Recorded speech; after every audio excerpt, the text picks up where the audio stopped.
आज in continuation with the previous lectures of one dimensional arrays आज हम discuss करेंगे that how can we store the data in one dimensional arrays. So the topic of today's lecture is storing the data in one dimensional array. So how can we store the data in one dimensional arrays? तो हम जो use करेंगे method, that method is using scanf function. scanf function में मालूम है कि this function is use to read the element. So we are making use of scanf function inside the loops. और mostly जो हम लूप यूज़ करेंगे वो हम फॉर लूप यूज़ करेंगे. हम ये मेथड क्यों यूज़ कर रहे हैं? Because this method of storing the data is fast method. Okay, so this method is fast method to store the values in an array. The second method is actually if we compare with some other method as compared to without using for loop. क्योंकि without using for loop जो है वो बड़ा lengthy system हो जाता है और उसमें हम एक एक वैल्यूज़ को लेके फिर हम उसके अंदर स्टोर करते हैं, तो वो जो है वो बड़ा ही एक टीडियस, टाइम कंज्यूमिंग, और उससे जो कोड की लेंथ है वो बहुत ज़्यादा हो जाती है. इसलिए we will make using scanf function inside the loop. तो इसको डायरेक्टली हम एक प्रोग्राम को यूज़ करके हम इसके बारे में बताते हैं. हमने ले लिया एक मेन फंक्शन. इसके ऊपर आपको पता है कि हेडर फाइल्स आएंगी. एक हमने एरे ले ली इंट साइज़ की, और मान लो कि उसका मैंने मैक्सिमम साइज़ की इतना ले लिया 15. n is the number of elements, कि मैं 15 जितनी मेरी मैक्सिमम स्टोरेज है मैं उसका यूज़ नहीं कर रहा, मैं n नंबर ऑफ़ एलिमेंट्स उसके अंदर स्टोर कर रहा हूँ. और फॉर लूप लगेगी तो मैंने एक उसके लिए काउंटर ले लिया. तो ये हमने इनिशियलाइजेशंस कर ली. फिर हमने लगाया क्लियर स्क्रीन कि कोई पुरानी वैल्यूज़ अगर हैं उन वैल्यूज़ को ख़त्म करना हो तो. फिर हमने लिखा printf एंटर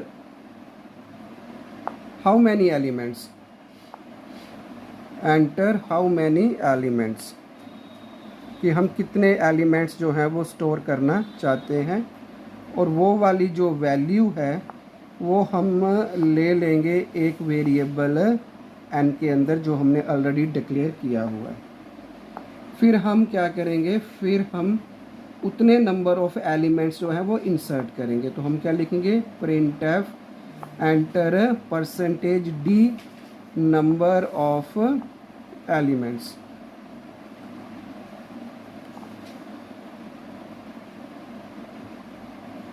तो n नंबर ऑफ़ एलिमेंट्स जो हैं वो हमने अब एंटर करवा लिए. अब हम लगाएंगे फॉर लूप. फॉर, क्योंकि हमने कहा था कि लूप है तो मोस्टली हम फॉर लूप ही लगाएंगे. For i is equal to 0, i is less than n, क्योंकि इंडेक्स 0 से शुरू हो रहा है. तो हमने आपको बताया भी हुआ कि इंडेक्स 0 से क्यों शुरू होता है, लेकिन फिर भी इसके बारे में हम आगे डिटेल में भी बात करेंगे. i प्लस प्लस, और हमने यहाँ पे लगा लिया scanf, क्योंकि इंटीजर टाइप है तो उसका कैरेक्टर कन्वर्जन %d आएगा, कोमा %a ऑफ i. और ये हमने इसको क्या कर दिया अब, क्लोज.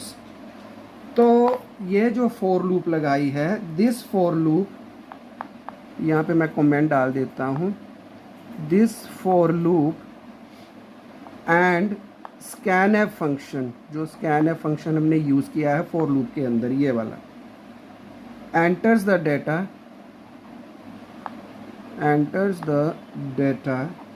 एट रन टाइम, जब आप प्रोग्राम को रन करोगे उस वक्त वो आपसे वैल्यू मांगेगा और उस वक्त जो है वो वैल्यूज़ जो है वो इसके अंदर स्टोर होंगी। अब ये कैसे स्टोर होंगी वो भी मैं बताता हूँ। जैसे मैंने एक एरे ले ली ए और उसके लिए मैंने 15 एलिमेंट्स ले लिए। ज़ीरो से इंडेक्स शुरू होगा, फिर 1 2 3 4 5 ऐसे अप टू 15। तो यहाँ ज़ीरो से शुरू हो रहा है तो ये वाली वैल्यू कौन सी होगी 14। ये इंडेक्स 0 1 2 3 4 5 6 और अप टू 14, क्योंकि मैक्सिमम साइज़ ये एरे का नाम आ गया।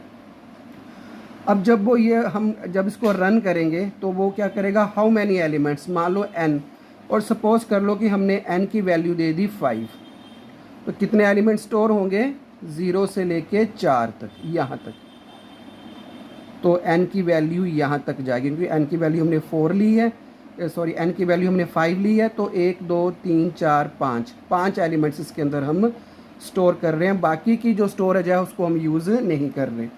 अब ये आई है, आई को हम इंडेक्स भी बोल देते हैं। मैंने कहा था this is actually the index, या इसको हम पोजीशन भी बोल देते हैं कि एलिमेंट की एरेस के अंदर कौन सी पोजीशन है। तो हम पोजीशन भी नाम ले लेते हैं या इंडेक्स का नाम भी ले लेते हैं। तो मान लो कि हमने जो एलिमेंट्स एंटर किए, मान लो हमने एंटर किया 15 25 35 45 एंड 55। ये मान लो कि हमने एलिमेंट्स यहाँ पे हमने एंटर करवाए। तो आई की वैल्यू जब 0 है तो स्कैन एफ ए ऑफ 0, मैंने आपको बताया हुआ कि ये वाली लोकेशन कौन सी होती है, ए ऑफ 0। तो ए ऑफ 0 पे ऑब्वियसली कौन सी वैल्यू चली जाएगी 15। फिर आई की वैल्यू कितनी होगी 1, तो ए ऑफ 1 पे ऑटोमेटिकली कौन सी वैल्यू चली जाएगी फिर 25। फिर आई की वैल्यू 3 होगी तो आई की वैल्यू 2 होगी, तो यहाँ पे वैल्यू क्या चली जाएगी 35। ओके, फिर अगली वैल्यू कितनी आ गई ए ऑफ 3, तो नेक्स्ट वैल्यू कितनी आ जाएगी यहाँ पे 45। फिर आई की वैल्यू 4 हो गई, तो ए ऑफ 4 पे कौन सी वैल्यू चली जाएगी 55। तो ऐसे जो है वो इसके अंदर वैल्यू स्टोर होती हैं। और जब आई की वैल्यू क्या हो जाएगी 5, कंडीशन फॉल्स हो जाएगी, क्योंकि 5 इज़ नॉट लेस देन 5, तो वो लूप से बाहर आ जाएगा। सो ऐसे जो हैं वो इस एलिमेंट, जितने भी हमने एलिमेंट्स लिए हैं उनकी वैल्यू जो है वो 1 डायमेंशनल एरेज में स्टोर हो जाएगी। अब ये मेमोरी के अंदर वैल्यूज़ हैं, लेकिन अभी ये वैल्यूज़ जो हैं वो डिस्प्ले नहीं हुई हैं।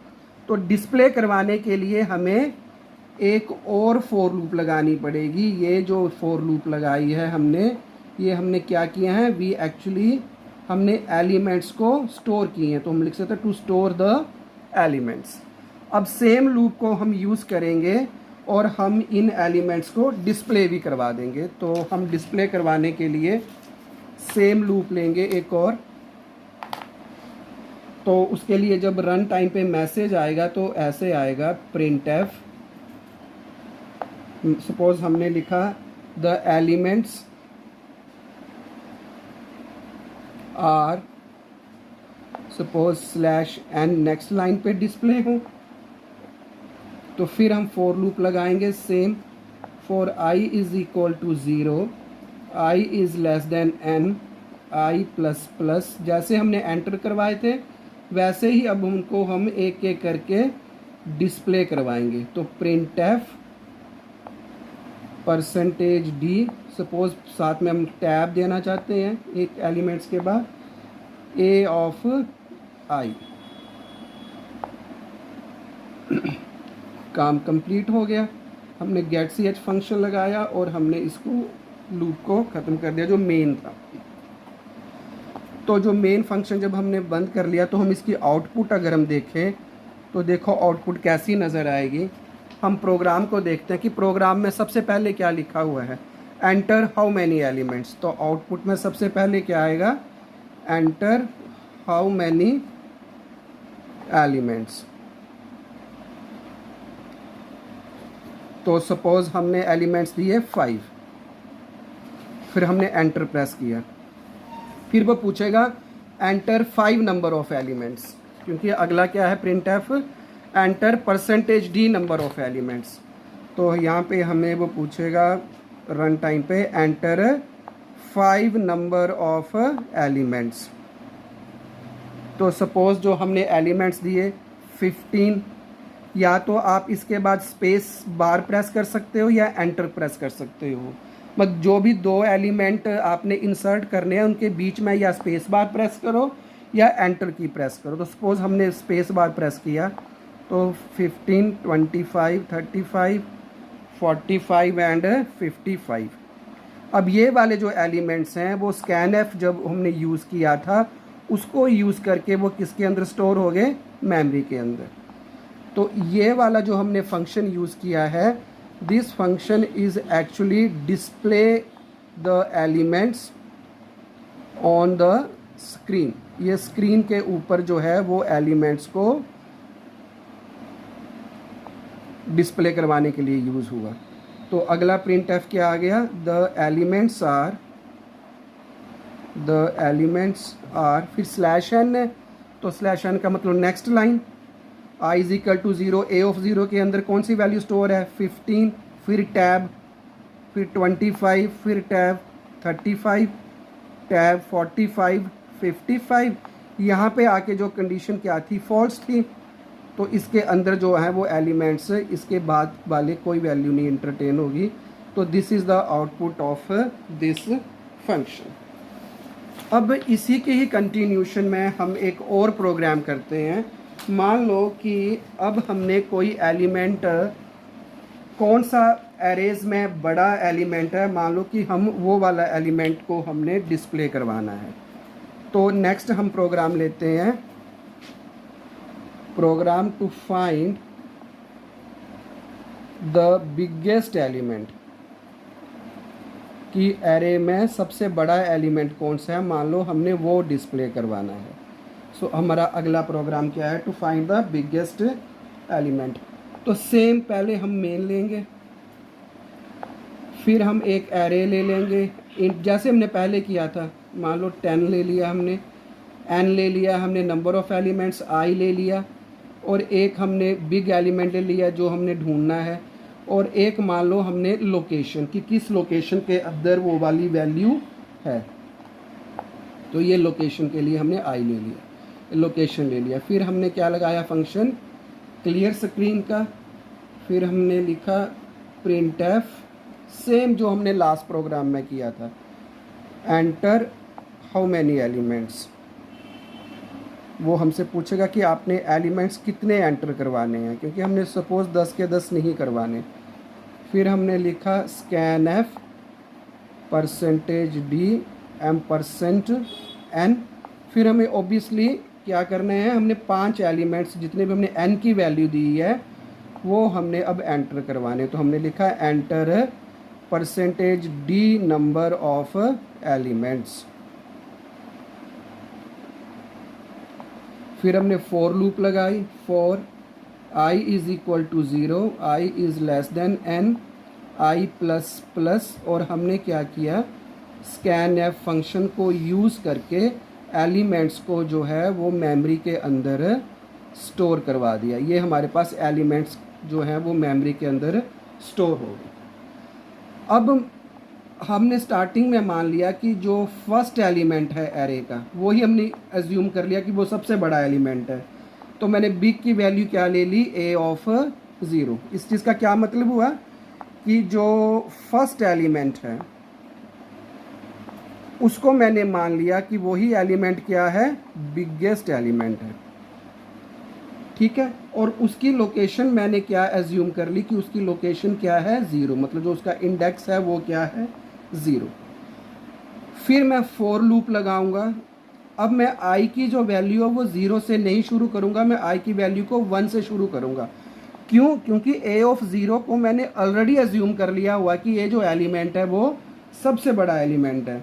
तो मैं कंपैरिजन अगले से करूंगा। तो i is equal to 1, i is less than n, i plus plus. Okay, अब इसके अंदर मैं कंडीशन क्या मानूंगा कि इफ़ जो फर्स्ट आई की वैल्यू 1 है, ए ऑफ 1 क्या वो बड़ा है जो ज़ीरोथ लोकेशन के ऊपर एलिमेंट है? अगर ये कंडीशन ट्रू हो गई तो इसका मतलब बिग जो है वो अब ज़ीरो इंडेक्स वाला नहीं रहा। तो उस केस में बिग की वैल्यू क्या आ जाएगी? ए ऑफ आई। और लोकेशन क्या हो जाएगा? लोकेशन की वैल्यू क्या हो जाएगी? आई। और ये इफ़ का क्लोज कर दिया और ये यहाँ पे क्लोज कर दिया। ठीक है, तो ये जो आई है, अब हमें ये जो लोकेशन है वो भी मिल गई और इसको यूज़ करके जो सबसे बड़ा एलिमेंट है वो भी हमें मिल गया। अब हमने सिंपली क्या करना है? अब हमने सिंपली इसके बाद उन एलिमेंट्स को डिस्प्ले करवा देना है। जैसे कि हमने जो बिगेस्ट एलिमेंट है वो हमने ढूंढा है, तो हमने यहाँ पे सिंपली उसके बाद क्या लिखना है? Print F. क्या लिखेंगे हम?